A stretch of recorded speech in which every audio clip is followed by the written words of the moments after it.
Have you ever wondered why so many African countries have perfectly straight borders? Or why nations that share the same language, culture, and history are sometimes divided by these invisible lines? Here's something that might shock you. In 1884, a group of European leaders gathered in Berlin and literally drew lines on a map, carving up an entire continent. They didn't consult a single African leader. They didn't consider existing kingdoms, ethnic groups, or centuries-old trade routes. They just drew lines. And those lines, they are still causing conflicts today, more than 60 years after most African nations gained independence. Today, we're diving deep into one of history's most consequential events and how it fundamentally reshaped African politics in ways we're still dealing with right now. Welcome back to the channel. If you're new here, we break down complex historical and political topics in ways that actually make sense. And if this is your kind of content, make sure to subscribe and hit that notification bell so you don't miss out. Now, when we talk about African politics today, whether it's ethnic tensions, corruption, border disputes, or struggles with democracy, we can't understand any of it without looking at colonialism. And I'm not just talking about the fact that colonialism happened. I'm talking about how it fundamentally restructured everything: political systems, economic relationships, social hierarchies, and even how Africans saw themselves and each other. This isn't about placing blame or dwelling on the past. This is about understanding cause and effect. Because if you want to understand why things are the way they are, you have to understand how they got that way. Before we talk about what colonialism did to Africa, we need to understand what Africa was before colonialism. And here's the thing. The Africa that existed before European colonization was nothing like what most people imagine. When you think of pre-colonial Africa, what comes to mind? If your education was anything like mine, you probably picture scattered tribes, primitive villages, and maybe some confusion about whether there were any real civilizations. But here's the reality. Africa had sophisticated kingdoms and empires with complex political systems, international trade networks, advanced metallurgy, impressive architectural achievements, and rich intellectual traditions. Let me give you some examples. The Mali Empire in West Africa was one of the wealthiest states in the world during the 14th century. Mansa Musa, the emperor, was literally the richest person in human history. When he went on pilgrimage to Mecca in 1324, he brought so much gold that he crashed the Egyptian economy for a decade. The Kingdom of Congo had a centralized government, a postal system, and diplomatic relations with Portugal as early as the 1480s. They had their own currency, professional army, and complex bureaucracy. Great Zimbabwe built massive stone structures without mortar, ruling over a territory larger than modern France, controlling gold and ivory trade routes that reached as far as China. The Ashanti Empire had a sophisticated constitution that limited the king's power, a merit-based bureaucracy, and an economy based on gold mining and trade. The point is, Africa had its own political systems. These weren't primitive or simple. They were diverse, sophisticated, and they worked for the societies that created them. Some were monarchies, others were more decentralized. Some had elaborate court systems, others had councils of elders. But they were all rooted in African realities, African values, and African needs. And then came the scramble for Africa, the meeting that changed everything. Picture this. It's November 1884. 14 European countries and the United States gather in Berlin. The purpose? To establish rules for colonizing Africa. Notice who wasn't invited? Any African representatives. This wasn't the beginning of European presence in Africa, but it was a moment when colonization became systematic and complete. Before Berlin, Europeans mostly controlled coastal areas. After Berlin, they wanted it all. The conference established some key principles. First, effective occupation. If you wanted to claim African territory, you had to actually occupy it with administration and military force. This led to a rush as European powers scrambled to claim as much land as possible. Second, freedom of trade. European nations could trade throughout the entire Congo basin without restrictions. This sounds nice until you realize it meant African resources were open season for European exploitation. Third, freedom of navigation. European ships could travel African rivers freely, giving them access to the continent's interior. But here's what's most important for our discussion. The borders drawn at Berlin and in the years following had nothing to do with African political realities. Let me repeat that. Nothing. The borders were drawn based on European interests, European rivalries, European geographic knowledge, which was often wrong, and European convenience. Rivers and meridians made neat borders on maps, so that's what they used. The result? Ethnic groups were split across multiple colonies. Traditional enemies were forced into the same territories. Historical trade routes were cut in half. Ancient kingdoms were divided and destroyed. The Somali people were split across 5 different territories. The Maasai were divided between British Kenya and German Tanganyika. The Bakongo people found themselves in 3 different colonies: French, Belgian, and Portuguese. One scholar calculated that the colonial borders divided about 177 ethnic groups. That's 177 groups of people with shared languages, cultures, and political systems who suddenly found themselves on opposite sides of artificial lines. And these arbitrary borders, they became the borders of independent African nations. Which brings us to one of colonialism's most lasting political impacts: engineering ethnic conflict.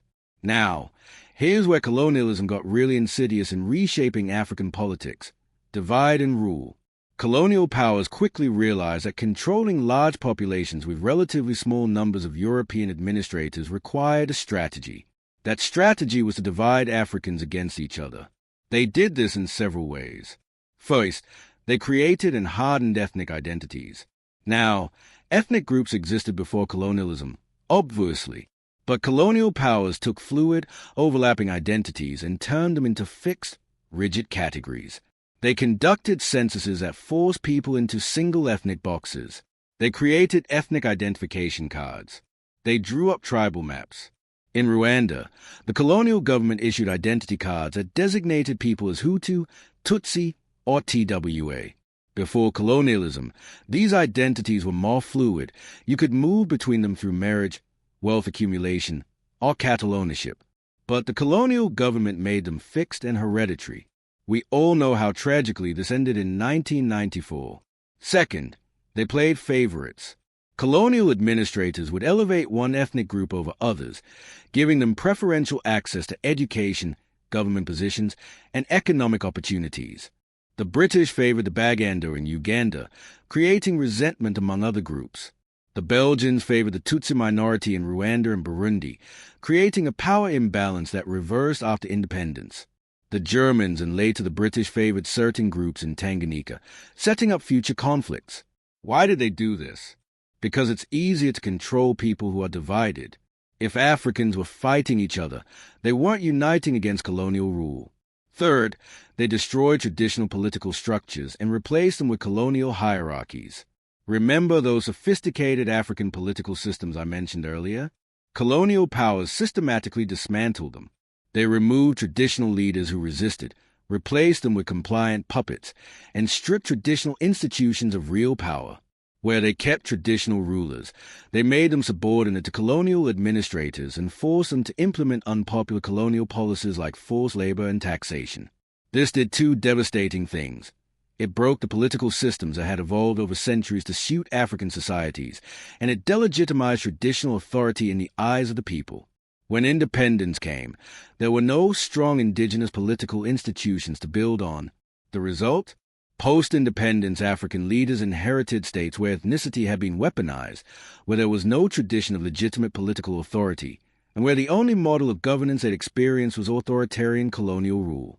Is it any wonder that ethnic politics and authoritarianism became common in post-independence Africa? Let's talk about the kind of governments colonial powers built in Africa, because this is crucial to understanding post-independence politics. The colonial state had one primary purpose: extraction. Extracting resources, extracting labor, extracting wealth to send back to Europe. Everything else was secondary. This meant several things. First, the colonial government was fundamentally undemocratic and authoritarian. There was no pretense of government by consent. Laws were imposed from above. Africans had no say in how they were governed. Dissent was crushed brutally. The only political culture that developed under colonialism was authoritarian. If you wanted to get things done, you didn't build consensus or win elections. You used force and coercion. This became the model that many post-independence leaders followed. Second, the colonial government was designed to be cheap and extractive, not developmental. Colonial powers didn't invest in broad-based education, healthcare, or infrastructure that would benefit Africans. They built only what was necessary to extract resources: ports to ship out minerals, railways to transport cash crops, administrative centers to control the population.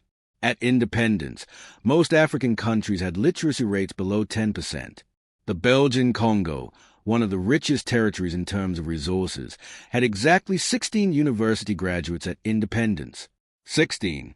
In a country of over 13 million people. How do you build a functioning democracy with institutions, civil service, and informed citizenry when 90% of your population has never been to school?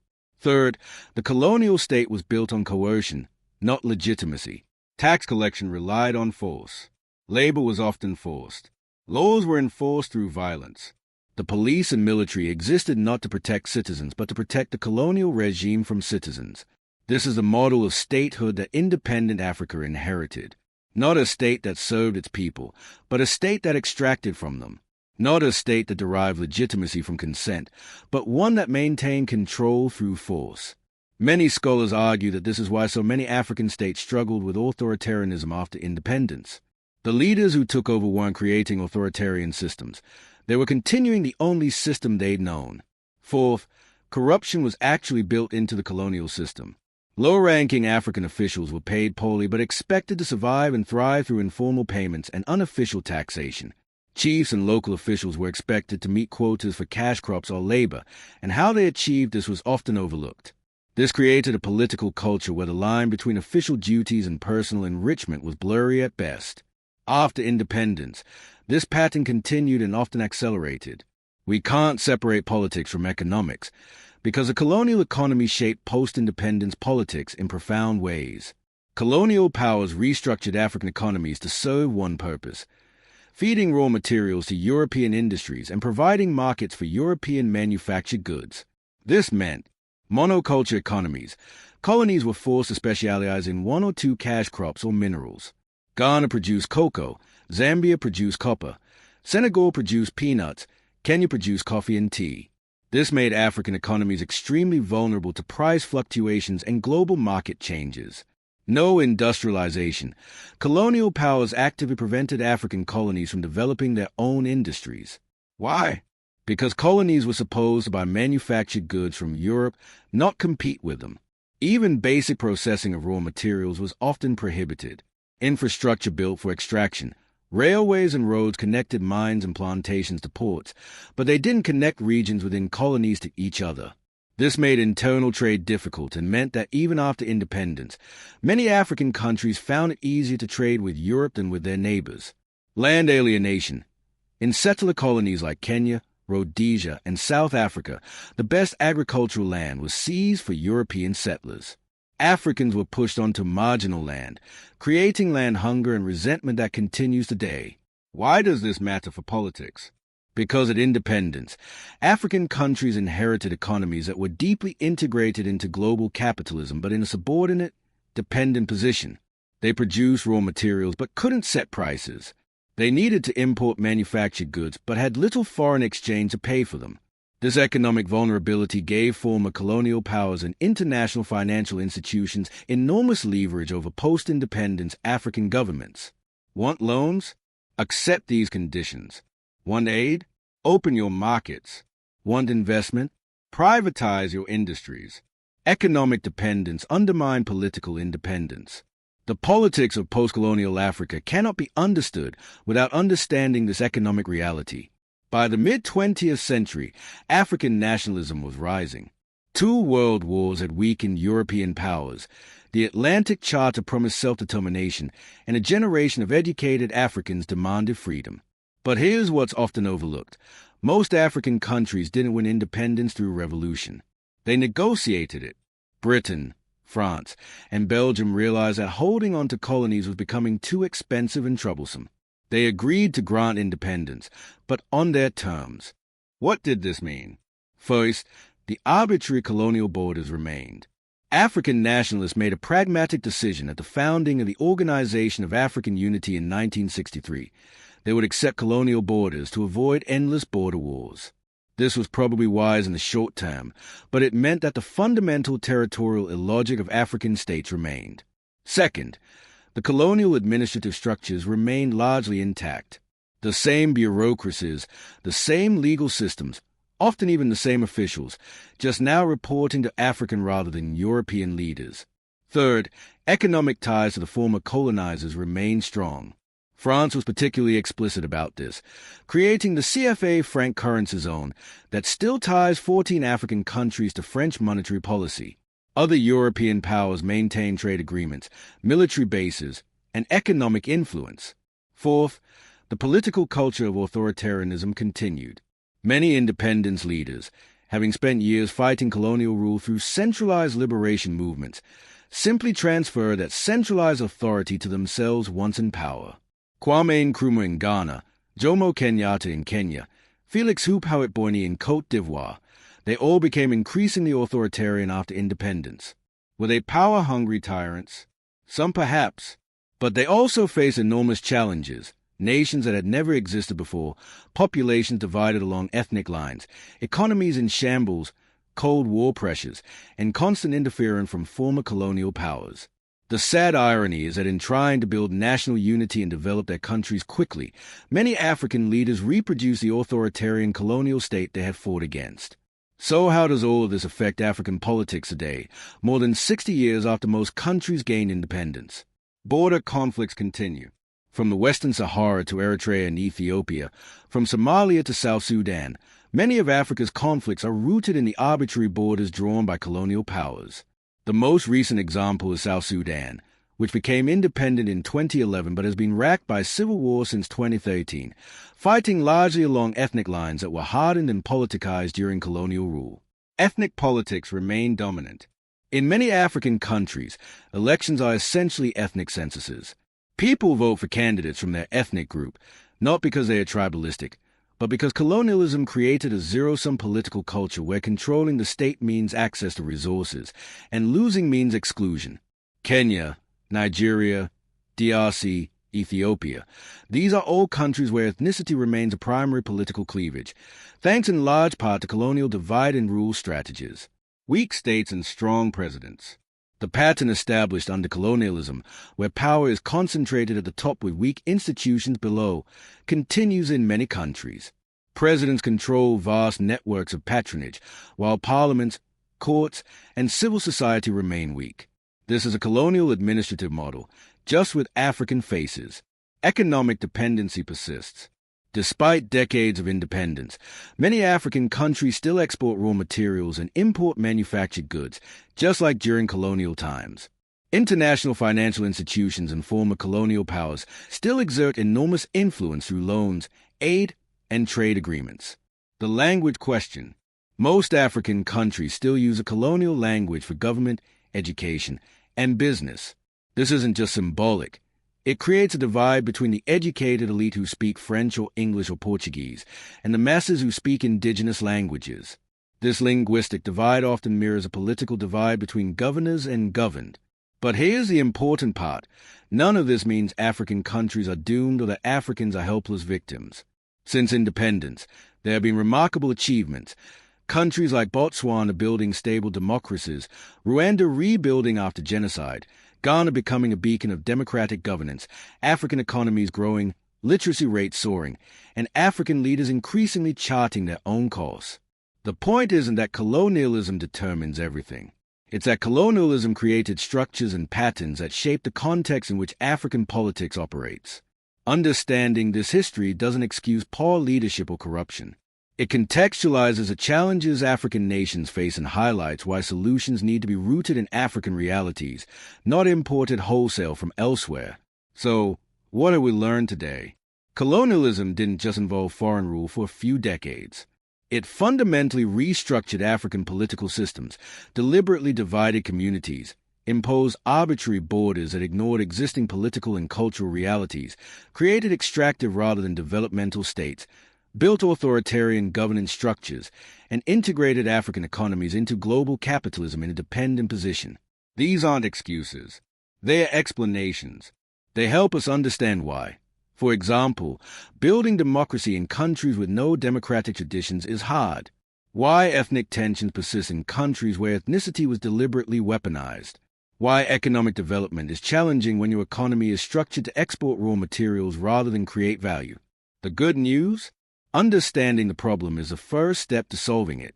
Across Africa, there are movements working to overcome these colonial legacies, promoting indigenous languages, strengthening democratic institutions, building regional economic integration, addressing historical injustices, and creating political systems rooted in African values and realities rather than colonial impositions. The future of African politics won't be determined by the colonial past, but it will be shaped by how well Africans understand that past and work to transcend it. If you found this video valuable, please give it a like and subscribe. It really helps the algorithm show this content to more people. And here's my question for you. What aspect of colonial legacy do you think are most important to address? Are there specific countries or regions you'd like me to explore in future videos? Let me know in the comments below. I read every single one, and your suggestions often become future videos. If you want to dive deeper into African history and politics, I've got a whole playlist linked in the description. We've covered everything from ancient African kingdoms to contemporary political movements. Don't forget to subscribe and hit that notification bell so you don't miss our next video. We've got some fascinating content coming up, including a deep dive into the economic systems of pre-colonial Africa and how modern African nations are reclaiming their narrative. Thank you so much for watching, and I'll see you in the next one.